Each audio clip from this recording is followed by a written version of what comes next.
स्वागत है आपका द जोरावर क्लासेस पर। आज के इस वीडियो में हम लोग न्यूट्रिएंट्स के बारे में डिस्कस करेंगे। जैसा कि आप सबको पता है कि हम लास्ट टॉपिक में यानी लास्ट वीडियो में साइंस के न्यूट्रिएंट्स के बारे में ही डिस्कस किया था, ठीक है। सो आज भी हम इस चीज को कंटिन्यू करेंगे, बट जो लोग हमारे साथ पहली बार जुड़े हैं वो लोग आज हमारे साथ जो लोग पहली बार जुड़े हैं वो लोग अच्छे से अपने नोट्स को भी बनाना शुरू कर दें। जो लोग इसके पहले नहीं थे वो लोग भी जान लें कि हमने लास्ट वीडियो में क्या डिस्कस किया। तो हम न्यूट्रिएंट्स के बारे में पढ़े थे, जिसके अंदर हमने फोटोसिंथेसिस की प्रोसेस देखी थी। ध्यान से समझिएगा कैसे हम न्यूट्रिएंट्स के अंदर फोटोसिंथेसिस की प्रोसेस देखे थे। हमने न्यूट्रिएंट्स के अंदर, अगर मैं आपको एक सीधा सा डायग्रामेटिकली फिगर आपको दिखाऊं, तो हम प्लांट और किसके बारे में पढ़े थे?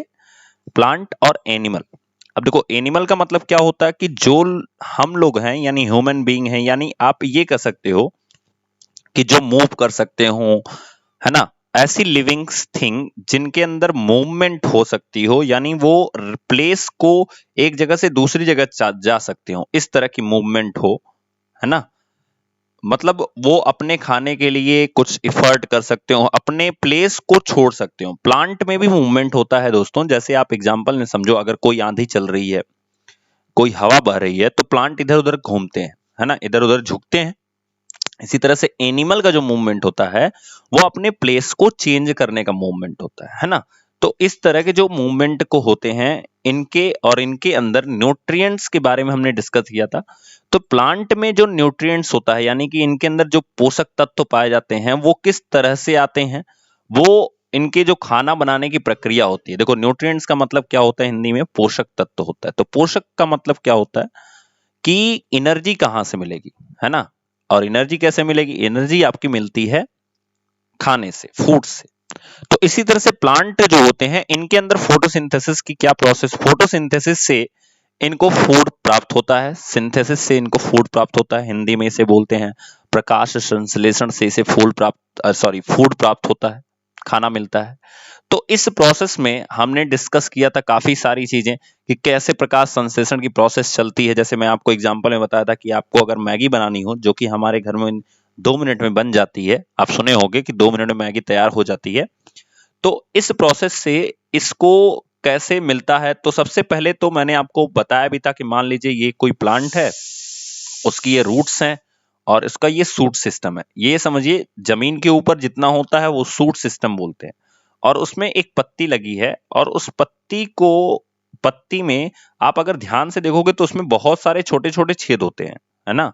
उसमें बहुत सारे छोटे छोटे छेद होते हैं। प्लांट के अंदर की जो पत्ती होती है उसमें बहुत सारे छोटे छोटे छेद होते हैं, और उस पत्ती के अंदर वो जो छेद होते हैं उसे हम स्टोमेटा बोलते हैं। ये सारी चीजें हमने डिस्कस की थी लास्ट वीडियो में। स्टोमेटा बोलते हैं, हिंदी में इसे बोलते हैं पर्णरंध्र। क्या बोलते हैं? पर्णरंध्र बोलते हैं। तो मैं आपको ये ब्रीफ इसलिए कर रहा हूं, आप कनेक्ट करा पाओ चीजों को कि आज हम जब एनिमल का पढ़ेंगे तो हम कैसे पढ़ेंगे स्टोमेटा। और इसी स्टोमेटा में आपको एक कार्बन डाइऑक्साइड की चीज मिलती है, कार्बन डाइऑक्साइड, जो कि ऑब्जर्व किया जाता है प्लांट्स के थ्रू। और इस जड़ों में ये जो रूट आपका है ना, रूट सिस्टम जो है, इसके अंदर से जो पानी होता है वो पानी धीरे धीरे ऐसे निकल करके और फिर आपके पत्तियों में जाता है। तो जल को, अब मेरा सवाल आप कमेंट में बताओगे कि जल को ऊपर ले जाने का, यानी कि जड़ से, देखो जड़ से पानी कहां जाता है? ऊपर, पत्ती तक जाता है। तो आप सोचो कि पानी तो उल्टा चल रहा है। ग्रेविटी क्या कहती है? ग्रेविटी कहती है कोई चीज अगर आप छोड़ दो रहे हो तो वो नीचे आनी चाहिए, लेकिन पानी कैसे चल रहा है? एंटी ग्रेविटी चल रहा है। और उस जल को ऊपर तक ले जाने में किसका काम होता है? यानी पेड़ में कौन सी ऐसी नलिका पाई जाती है या कौन सी चीज पाई जाती है? उसका नाम है जाइलम। मैंने बताया था। कैसे याद करोगे? ज से जल, ज से जाइलम, ठीक है। जाइलम आपको इंग्लिश में ही दिखेगा।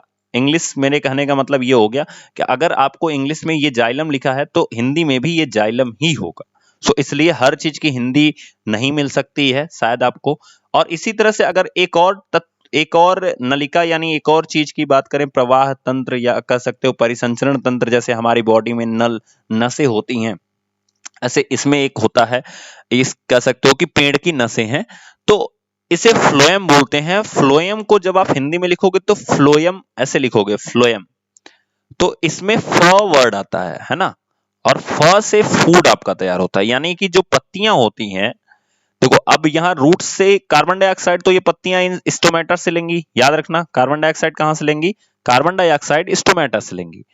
फिर जो जल होता है ये कहां से जाएगा? ये आपके जाइलम से जाएगा। तो याद रखना, यानी कार्बन डाइऑक्साइड के बाद इन्हें क्या जरूरत होती है? जल की जरूरत होती है। अब जैसे हमने मैगी बनाने के लिए नूडल की जरूरत होती है, तो हमने नूडल ले लिया, उसके बाद हमने वाटर की जरूरत होती है, उसमें पानी डालना चाहिए होता है और उसमें मसाला चाहिए होता है। तो पानी और मसाला का काम यहां तक हो चुका। देखो आपको नूडल के लिए क्या जरूरत होती है? आपको मैगी के लिए नूडल जरूरत होती है, उसी तरह से पौधों के लिए मैगी बनाने के लिए कार्बन डाइऑक्साइड की जरूरत होती है। आपको भी पानी की जरूरत होती है, मतलब हमें भी पानी की जरूरत होती है और इन्हें भी पानी की जरूरत होती है।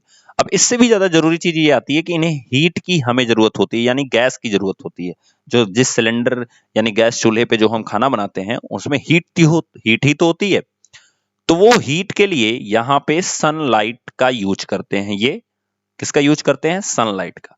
लेकिन याद रखना कि आपको अगर हीट रहे लेकिन आपको गर्मी तो रहे, अब बात वही है कि आपके पास कड़ाही ना रहे तो आप बनाओगे किसमें? प्रॉब्लम हो गई फिर।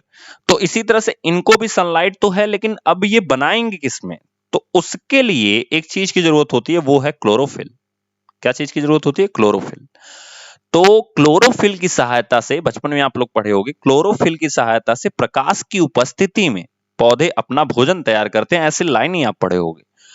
तो अगर हमें कढ़ाई ना मिले तो हमें कितनी भी हीट मिले, हम नूडल नहीं तैयार कर सकते, यानी मैगी नहीं तैयार कर सकते हैं। तो इसी तरह से अब ये लोग तैयार कैसे किए जाते हैं इसके बारे में हम देखेंगे। और बनता क्या है? तो C6H12O6, ठीक है, इसे ग्लूकोज बोलते हैं। आज हम लोग इसी चीज को बहुत डिटेल में पढ़ने वाले हैं। क्या होता है glucose, fructose, sucrose, maltose, lactose, galactose, cellulose, और इस तरह से हम लोग स्टार्च के बारे में पढ़ने वाले हैं, बहुत सारी चीजें पढ़ने वाले हैं, ठीक है।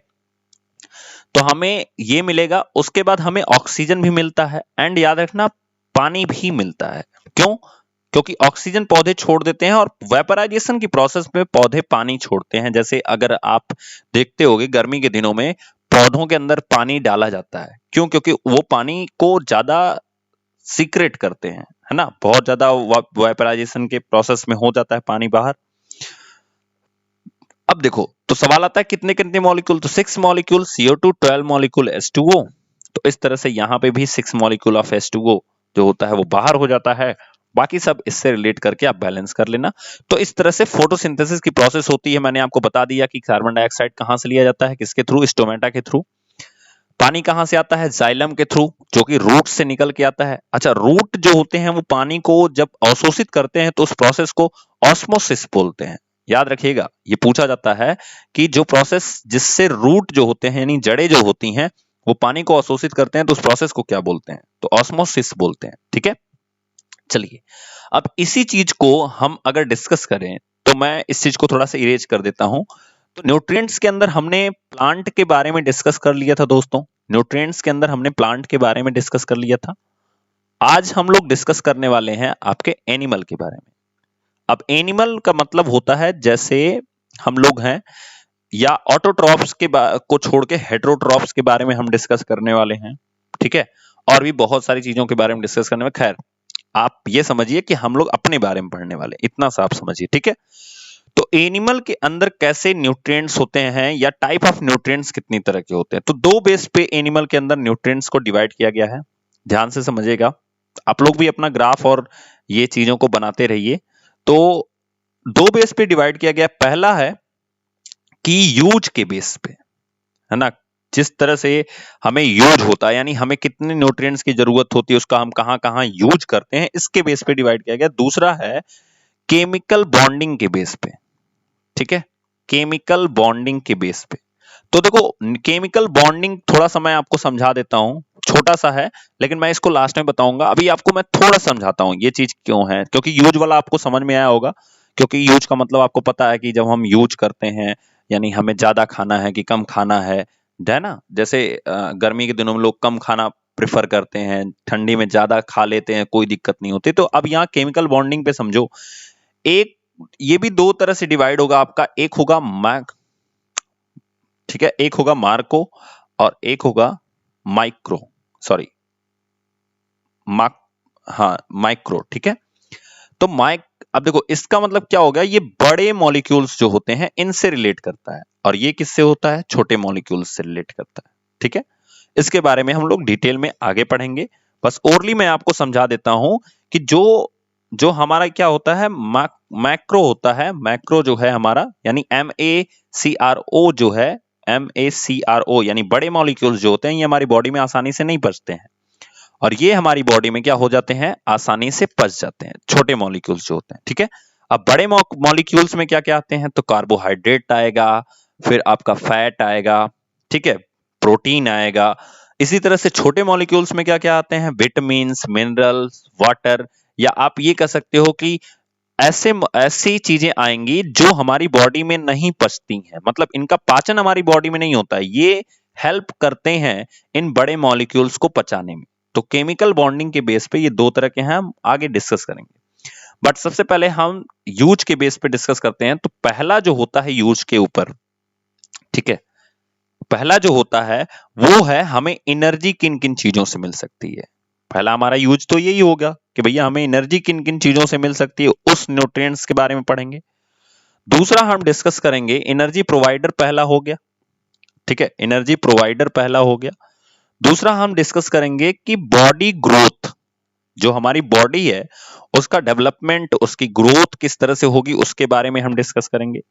तीसरा हम डिस्कस करेंगे कि जो जेनेटिक कैरियर होता है, यानी हमारा जो जैसे जीन होता है उसके अंदर कौन कौन सी चीजें आती हैं, उन सब चीजों के बारे में डिस्कस करेंगे, ठीक है।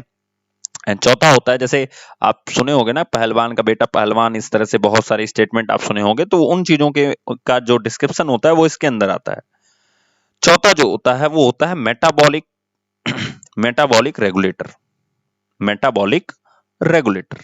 तो मेटाबॉलिक रेगुलेटर जो होता है उसके अंदर क्या क्या चीजें आती हैं, उसमें आप विटामिन्स के बारे में पढ़ोगे, विटामिन्स, मिनरल्स, ये सब हेल्प करते हैं हमारे मैक्रो जो होते हैं यानी बड़े मॉलिक्यूल्स जो होते हैं उनको पचने में ये हेल्प करते हैं, मिनरल्स, ठीक है।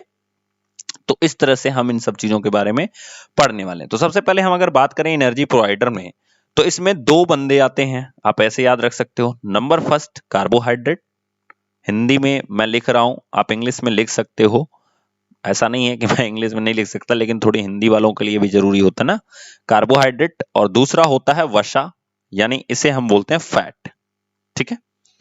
तो दो लोग हैं जो हमें एनर्जी प्रोवाइड करते हैं, ठीक है। बॉडी ग्रोथ में कौन कौन हेल्प करता है इसमें भी जान लेते हैं। तो इसमें आपका आ जाएगा प्रोटीन, प्रोटीन जो आपकी बॉडी ग्रोथ में हेल्प करता है, सबसे अच्छा एग्जांपल है ये प्रोटीन।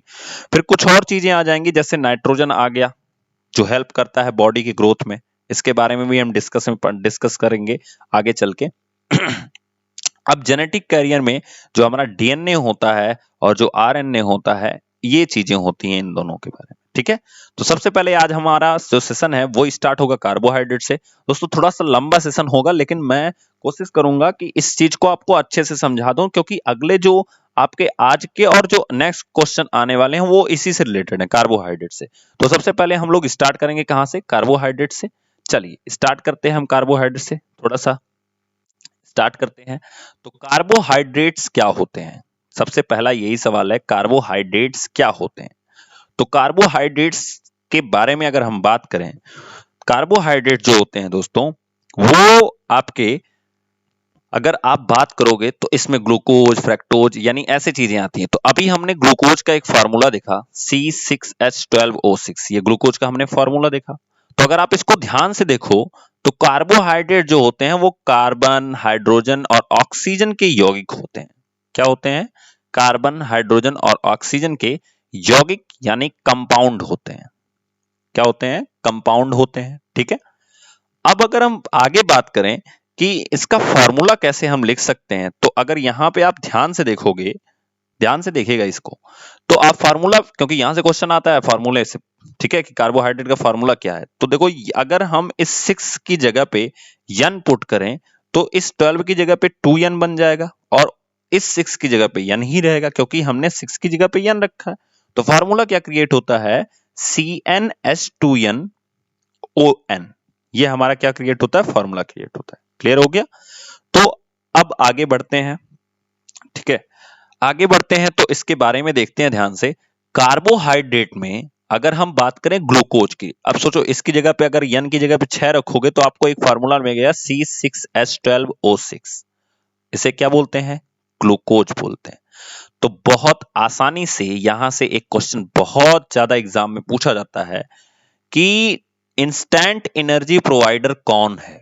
तो इंस्टेंट एनर्जी प्रोवाइडर जो होता है वो कौन होता है, क्योंकि हम एनर्जी प्रोवाइडर डिस्कस कर रहे हैं ना, तो वो कौन होता है दोस्तों, वो आपका ग्लूकोज होता है। कौन होता है, इंस्टेंट एनर्जी प्रोवाइडर जो होता है वो कौन होता है, ग्लूकोज होता है। क्लियर। अच्छा, अब दूसरा स्टेटमेंट भी ध्यान रखिएगा। एक तो इंस्टेंट एनर्जी प्रोवाइडर होता है, ठीक है। दूसरा होता है कि जो ग्लूकोज होता है, ये जो ग्लूकोज है ये कार्बोहाइड्रेट का सबसे सरलतम रूप है। कार्बोहाइड्रेट का सिंपलेस्ट फॉर्म है, सिंपलेस्ट फॉर्म है। तो ये भी क्वेश्चन आपसे पूछा जाता है कि कार्बोहाइड्रेट का सबसे सिंपलेस्ट फॉर्म कौन सा है, तो वो कौन सा है, वो आपका ग्लूकोज है। क्लियर हो गया। चलिए अब हम बात करते हैं कि कार्बोहाइड्रेट के टाइप कितने होते हैं।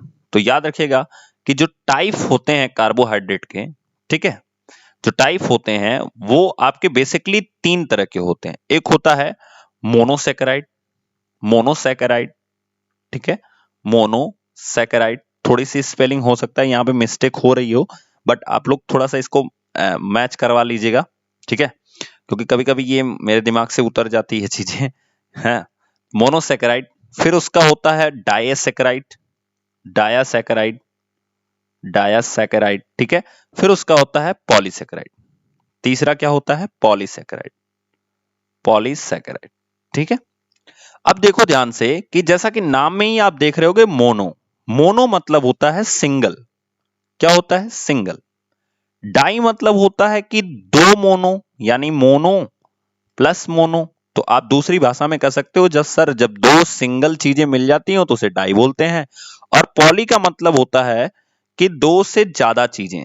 मैं ये नहीं कह रहा हूं 3, मैं क्या बोल रहा हूं, 2 से ज्यादा, मोर देन 2।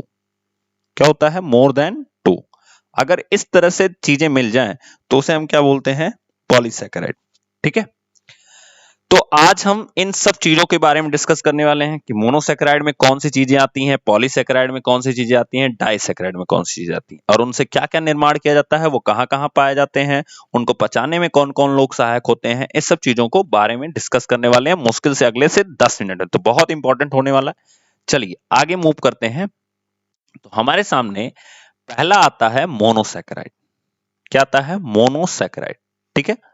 तो अब देखिए इसमें क्या 3 बंदे आते हैं, सब में 3-3 आएंगे। पहला तो इसमें आता है ग्लूकोज। क्या आता है, ग्लूकोज। दूसरा इसमें बंदा आएगा, आप लोग नोट करते रहिएगा, मतलब बंदा मतलब ये समझो कि इसमें कौन सी चीज आती है। दूसरा आता है फ्रक्टोज, एंड तीसरा आता है आपका गैलेक्टोज। क्या आता है, गैलेक्टोज। अब तीनों के बारे में डिस्कस कर लेते हैं कि कौन कौन सी चीजें हैं। तो ग्लूकोज का जो फार्मूला होता है, एक्चुअली मोनो का जो फार्मूला होता है वो क्या होता है, C6H12O6। आप ऐसे याद रखो, ठीक है, मतलब फार्मूला तीनों का क्या हो जाएगा, सेम हो जाएगा, है ना। अब ये हमारी बॉडी में कहां पाया जाता है, तो ग्लूकोज हमारी बॉडी में ब्लड में पाया जाता है। क्योंकि इसके पहले मैंने ग्लूकोज के बारे में बता दिया है कि सबसे सरलतम रूप है, और ये कार्बोहाइड्रेट का सबसे सरलतम रूप है ना। और सबसे अगर बात की जाए कि इंस्टेंट एनर्जी प्रोवाइडर कौन है, तो वो भी कौन है, ग्लूकोज। तो पहली चीज तो ये कहां पाया जाता है, हमारे ब्लड में पाया जाता है, ठीक है, ब्लड में। जैसे आप सुने होंगे कि लोगों को शुगर हो जाता है, वो क्यों, तो ग्लूकोज की मात्रा अगर अधिक हो जाती है तो उसमें क्या हो जाता है, शुगर हो जाता है। और इसी चीज को कंट्रोल करने के लिए इंसुलिन लोग लेते हैं, है ना। तो जब हमारे बॉडी में कार्बोहाइड्रेट, कभी कभी सवाल आपसे ऐसे भी पूछ सकता है कि शरीर में कार्बोहाइड्रेट की मात्रा अधिकतम होने के कारण कौन सी चीज को हम लेते हैं, तो नीचे ऑप्शन में इंसुलिन दे दिया रहेगा। तो आपको वो चीज ध्यान रखना है कि कार्बोहाइड्रेट जो है वो ग्लूकोज ही है। ग्लूकोज ज्यादा होगा तो ब्लड में ग्लूकोज होता है, इसलिए ब्लड में ज्यादा होता है, इसलिए क्या हो जाता है शुगर वाला, या जो आप बीमारी सुने हो शुगर के बारे में, तो ब्लड से ही तो रिलेट करती है। ठीक है, तो पहला होगा ये। दूसरा अगर हम बात करें तो ग्लूकोज के पीएच मान, सॉरी ब्लड के पीएच मान की अगर हम बात करें तो 7.4 होता है, जो कि बहुत इंपॉर्टेंट है दोस्तों। पीएच मान बहुत इंपॉर्टेंट है। कैसे, ध्यान से समझिएगा। अगर आपका मैं बात करूं पीएच मान के बारे में, तो पीएच मान में याद रखिएगा कि 0 होता है, 7 होता है और 14 होता है। ठीक है, तो कोई भी चीज अगर यहां पे है, ठीक है, 7 पे है, तो न्यूट्रल होगी, उदासीन होगी। न्यूट्रल होगी, उदासीन होगी। आपने पानी का पीएच मान सुना होगा, 7 होता है। और जैसे जैसे कम होगा इधर साइड में, वो एसिडिक होता जाता है, अम्लीय होता जाता है। और जैसे जैसे ज्यादा होगा वो क्या होता है, क्षारीय होता जाता है। क्या होता जाता है, क्षारीय होता जाता है। ठीक है ना। तो अगर आप इस चीज को ध्यान से देखोगे तो आपको लगेगा कि हल्का क्षारीय है हमारा ब्लड, है ना। बेसिक बेस है हल्का सा। हल्का सा क्यों बोल रहा हूं, क्योंकि 7.4 ही तो है, ज्यादा तो है नहीं। तो 7.4 है, इसलिए ये ज्यादा नहीं है। ठीक है, चलिए अब किसी को अगर वो ब्लड प्रेशर के बारे में बात करें तो वो कैसे नापा जाता है, तो 80 से 120, सॉरी ये गलत है, पहले तो आप 120 से 80 लिखोगे, ऐसे नापा जाता है। ठीक है, mg पर 100 ml, यानी 100 ml के ब्लड में अगर ब्लड प्रेशर की बात करें तो इस चीज को से हम नापते हैं। क्लियर हो गया। चलिए आगे बढ़ते हैं। फ्रक्टोज के बारे में बात करें दोस्तों, तो याद रखिएगा जिससे जैसे इसके नाम में फ्रक्टोज आता है, तो फ से याद रखिएगा ये फलों में पाया जाता है। कहां पे पाया जाता है, फलों में पाया जाता है। और अगर आप बात करोगे कि सबसे मीठा कार्बोहाइड्रेट कौन होता है, तो ये सबसे मीठा यानी स्वीटेस्ट कार्बोहाइड्रेट जो है वो कौन सा है, फ्रक्टोज है। ये सबसे मीठा कार्बोहाइड्रेट होता है। ठीक है, सबसे मीठा कार्बोहाइड्रेट होता है। हिंदी वालों के लिए मैंने लिख दिया अच्छे से। ठीक है, नहीं तो मैं ऐसे लिख देता स्वीटेस्ट कार्बोहाइड्रेट। ठीक है, गैलेक्टोज के बारे में बात करें तो ये सामान्य जो दूध होता है, जो हमारे यहाँ क्या होता है, सामान्य दूध जो आप पीते हो, उसके अंदर ये गैलेक्टोज पाया जाता है। ठीक है, इनका डायग्राम बहुत अच्छे से याद रखिएगा, कौन किसके बारे में मैंने क्या बोला है। किसमें पाया जाता है, गैलेक्टोज जो होता है वो सामान्य दूध के अंदर पाया जाता है। Move to the next question, इसको इरेज करते हैं थोड़ा सा। ठीक है, तो इसको हम लोग इरेज करते हैं और दूसरे के बारे में डायसैकेराइड के बारे में पढ़ते हैं।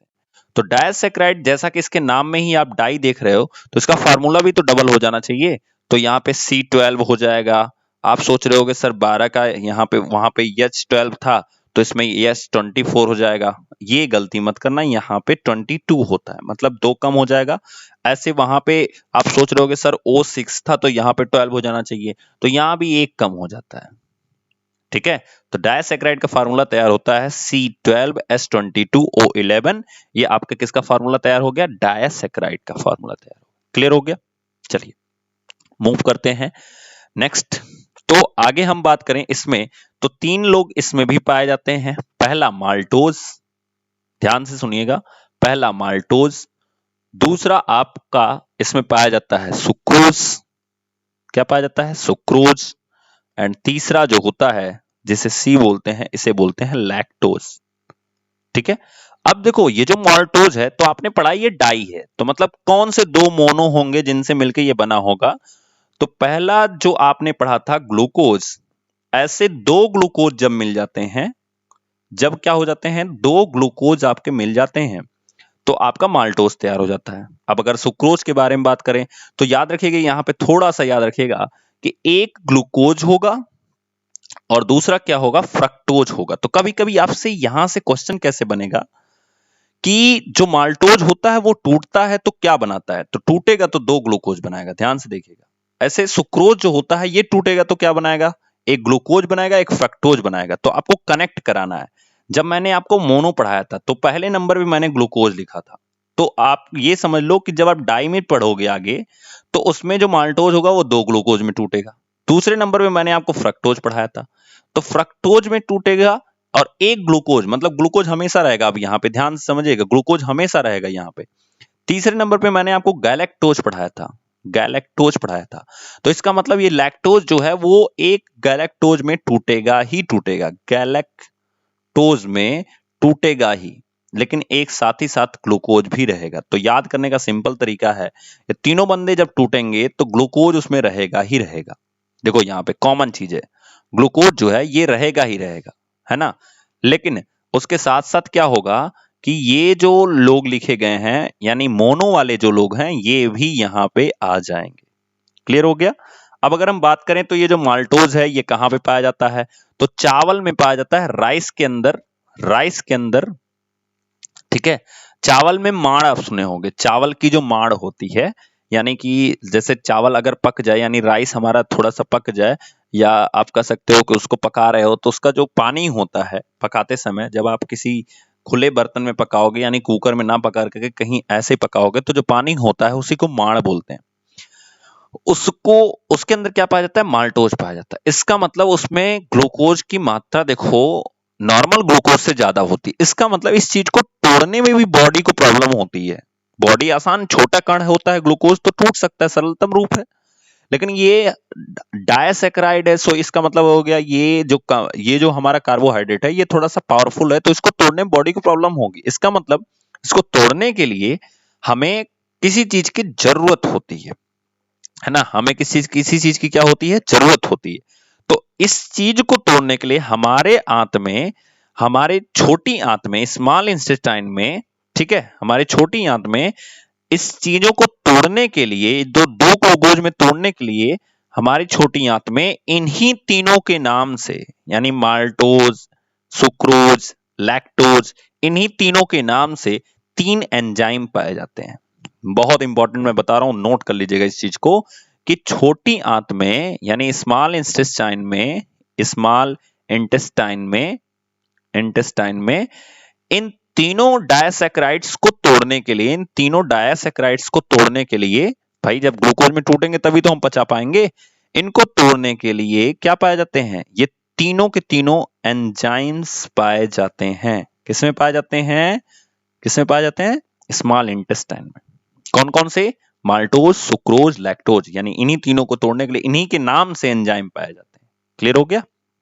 चलिए, तो आपको पता चला होगा ये तोड़े कैसे जाते होंगे और कैसे इनका यूज किया जाता होगा। क्लियर हो गया।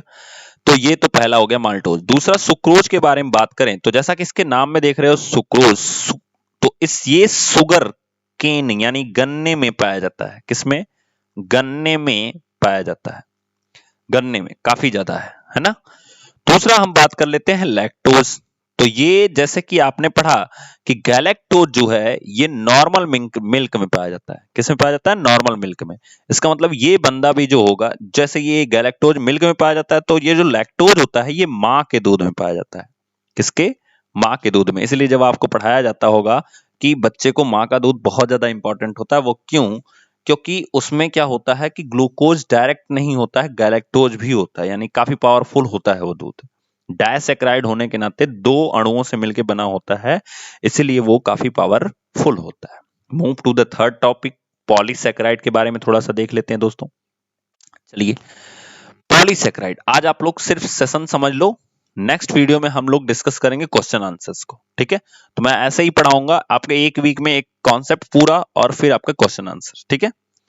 तो पॉलीसैकेराइड थर्ड के बारे में डिस्कस करते हैं। तो इसमें जो पहला आपको मिलेगा वो मिलेगा सेलुलोज, सेलुलोज, ठीक है, ये तो बहुत अच्छे से जानते होंगे, इसके बारे में बहुत सारे लोग जानते होंगे। दूसरा मिलेगा स्टार्च, और तीसरा मिलेगा आपको सी, ग्लाइकोजन। क्या मिलेगा, ग्लाइकोजन, ग्लाइकोजन, ठीक है।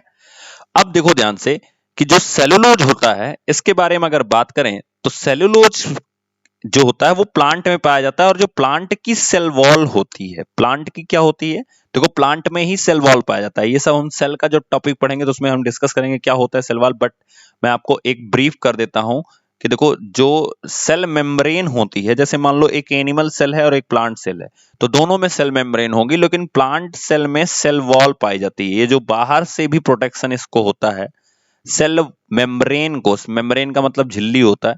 मान लो ये तुम्हारा सेल है, यानी छोटी इकाई है, एक बॉडी से तुमने कोई चमड़ा काटा, उस चमड़े में छोटी सी ये इकाई होगी, ठीक है।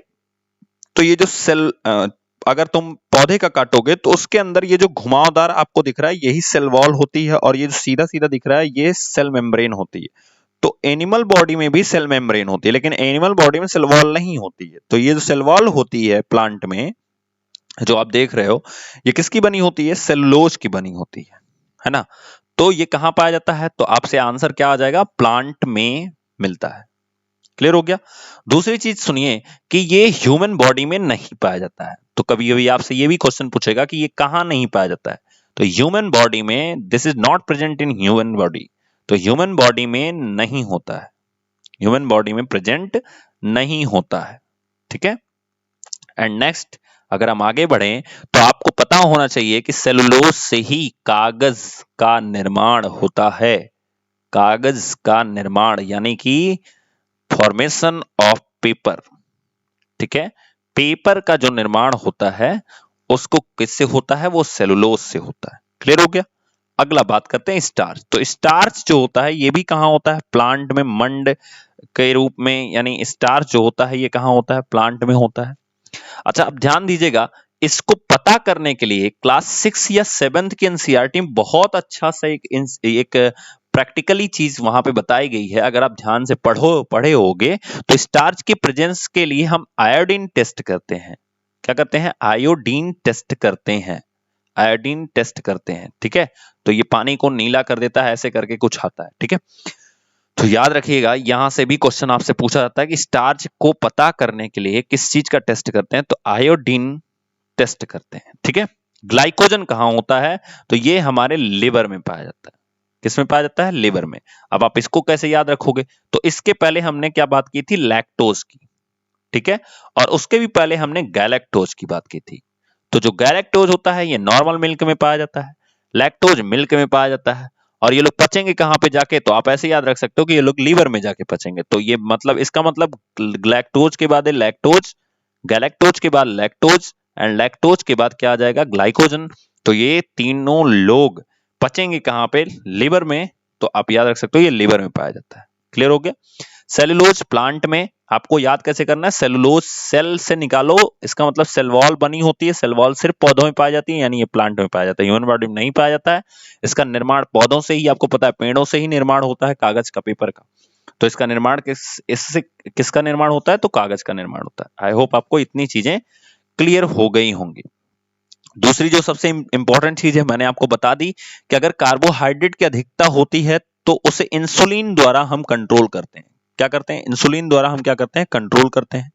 सवाल ये उठता है, सर अगर कार्बोहाइड्रेट कम हो जाए, ठीक है, तो क्या होगा? तो हमारे बॉडी में जो कार्बोहाइड्रेट अगर कम हो जाए तो उसमें जो शुगर की मात्रा होगी वो 40 से लेकर के 60 mg पर 100 ml होना चाहिए। यानी कि जैसे बहुत सारे लोग ये फास्ट रहते हैं, व्रत रहते हैं, तो उस कंडीशन में हमारी बॉडी में इतना शुगर तो होना ही होना चाहिए। ठीक है। तो ये है कम होने की मात्रा।